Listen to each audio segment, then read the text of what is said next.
Hey, good morning. Yes, it is. You made it to Friday, the 10th of July. So, what are we going to talk about today? Well, I've been trying to redo the channel to more of a teaching channel than a fixing channel. And one of you commented that you're lucky enough to work for someone that is open to new ideas and stuff, but you feel like, you know, it's less than to ask the owner for help on electrical things. Let's go into depth on that one. Stay tuned.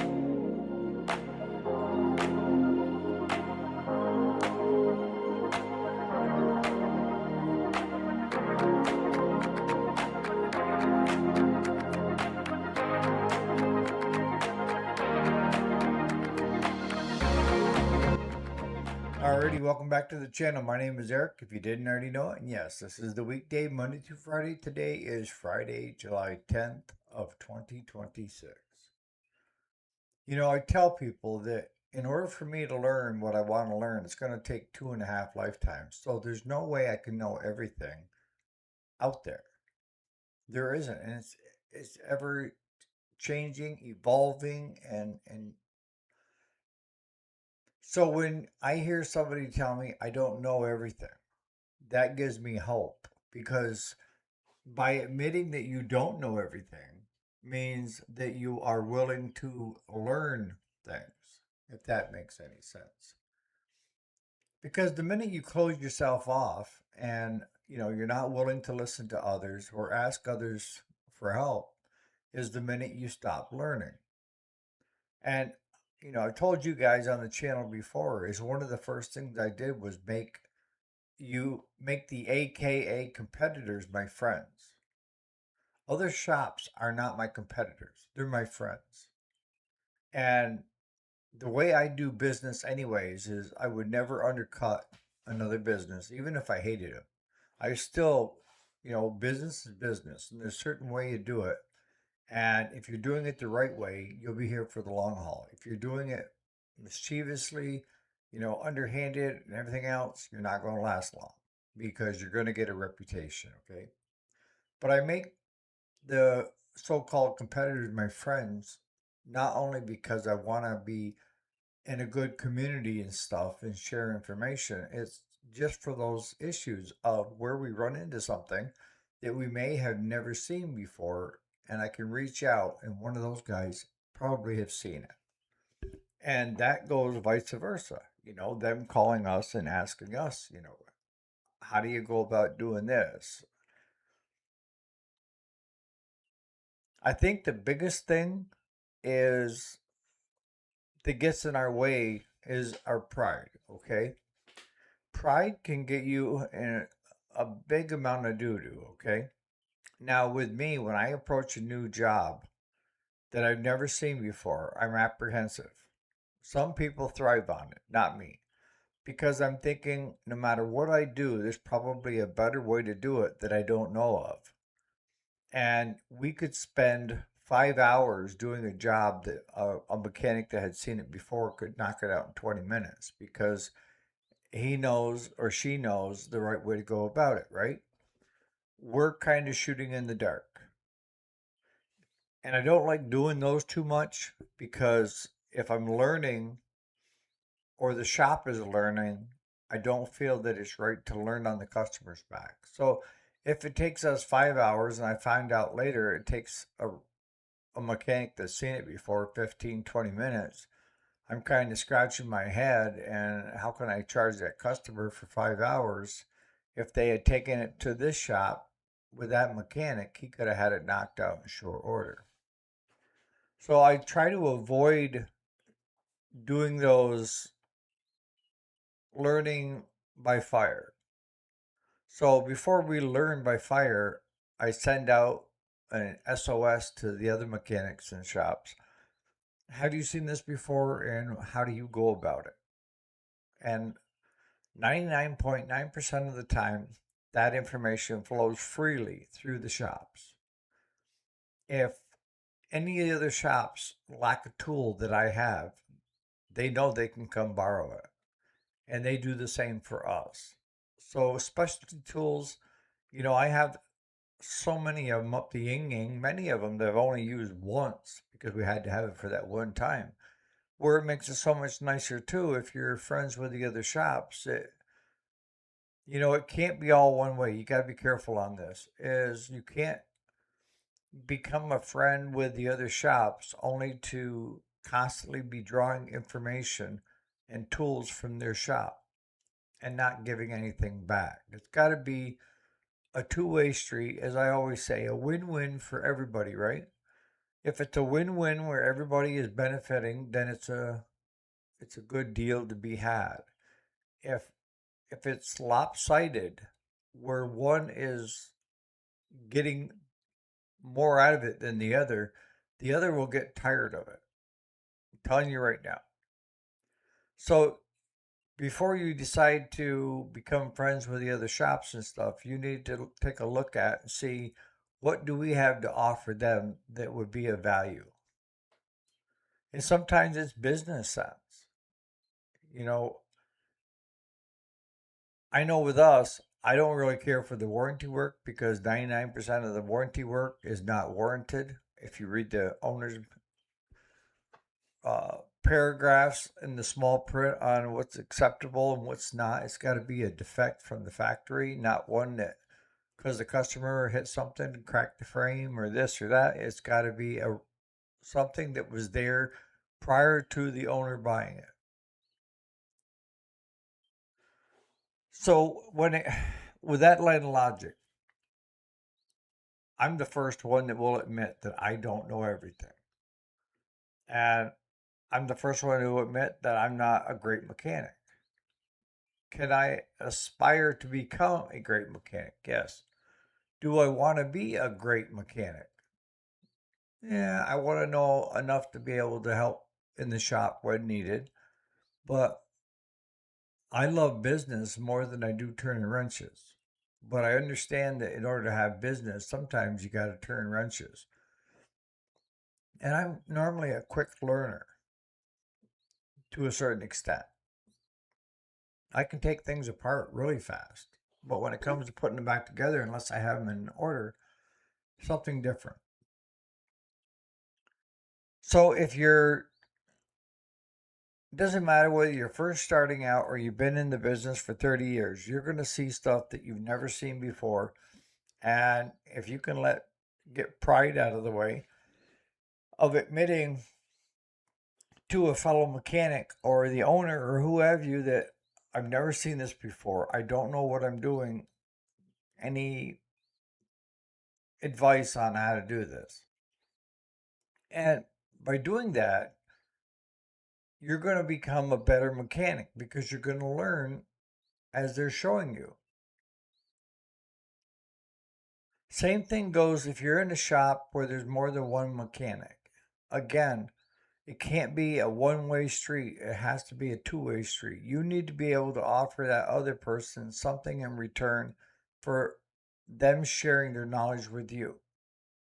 And it might be using the new tool, maybe a multimeter that they didn't know how to use, or checking the CDI boxes to the stators to the that they've never done before, and how to do it, and how to rule things out. I know mechanics that have been at it for over 30 years that are still trying to fix first and diagnose afterwards because they've never been shown how to diagnose correctly. That used to be the norm. They called it troubleshooting, but it was pretty much, if they didn't check compression first. I don't know if they even checked fire.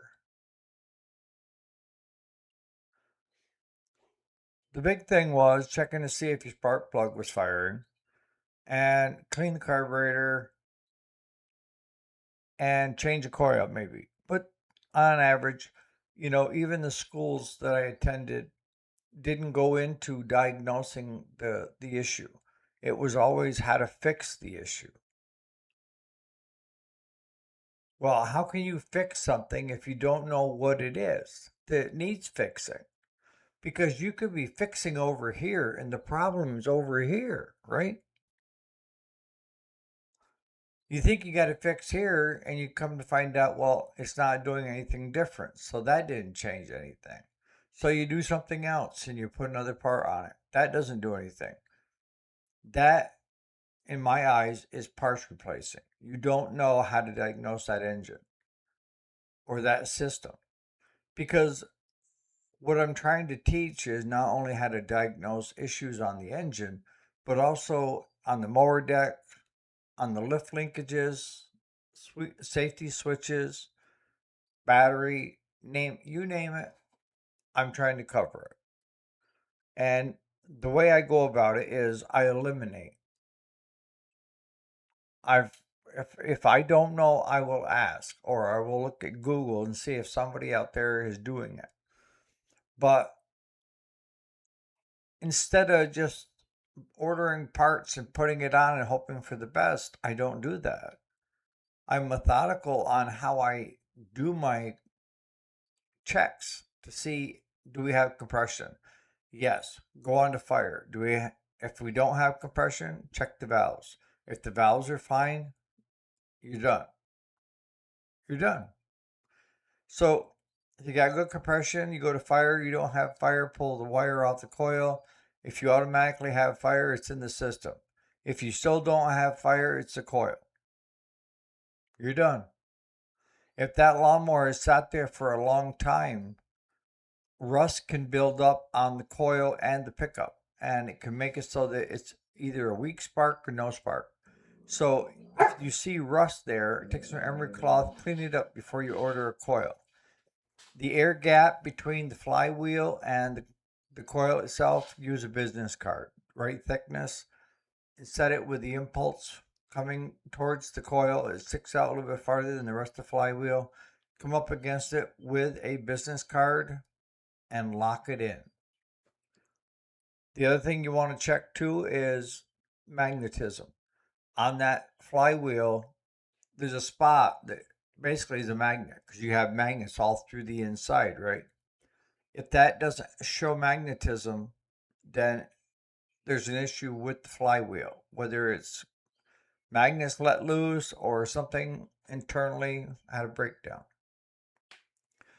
But there's a flow that you can check and balances before you order any parts.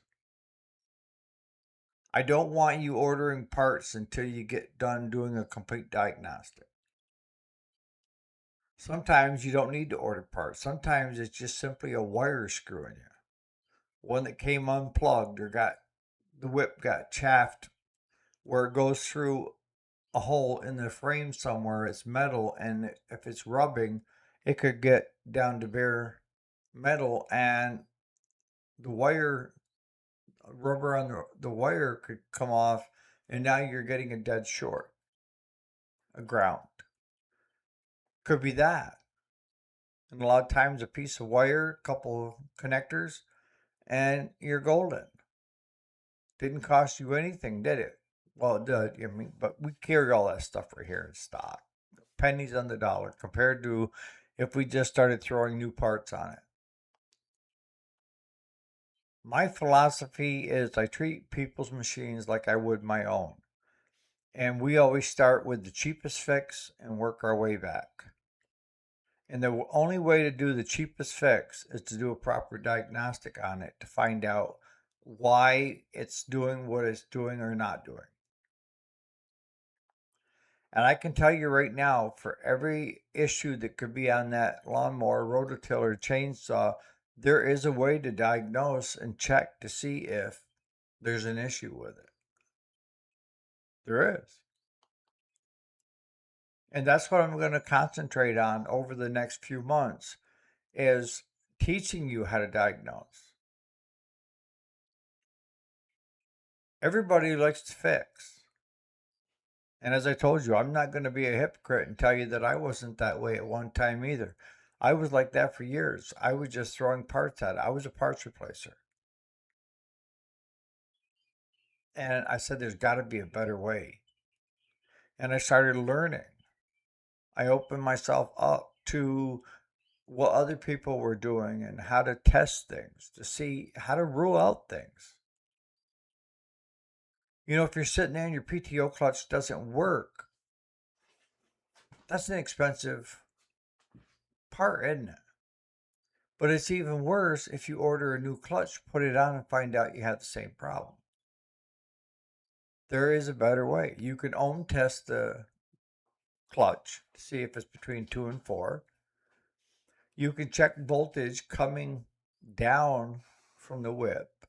You can take a battery or a jump pack and put the two wires together to see if the magnets are clicking in there and locking in. But from what I understand, with you guys that are getting clutches that are non-adjustable but are slowing down, I think from what we've figured out is you're getting low voltage at certain points coming down to that clutch, and that clutch isn't getting enough 12 volt to lock onto that shaft, so it starts slowing down. So in that case, you need to check the charging system, and you also need to check the whip all the way up through to make sure that it's not, because I've seen them where you get a bare spot where they go down through the frame to the clutch, and have them wear, because that clutch is turning every time it starts, it just turns just a little bit, so it moves that wire. And I've seen it where you'd be mowing along and that wire would hit and would kill the PTO. And then the wire would, when the PTO quit, it turned, come up high enough so that the wire would back off the frame and it would engage again. You go so far, it would bounce, hit, shut off. That's why I say you need to check the whip as well on it comes from your PTO clutch back, especially through where it goes to the metal. What are ways that you guys approach things when you're learning? Do you ask for outside help? Do you seek outside help? Because I can tell you right now that for every fix out there, there's a video or 1,000 of them. What I don't see is how they diagnose to get to that problem. How did they eliminate the rest of the system? Changing a PTO clutch out isn't rocket science. Pretty much plug and play.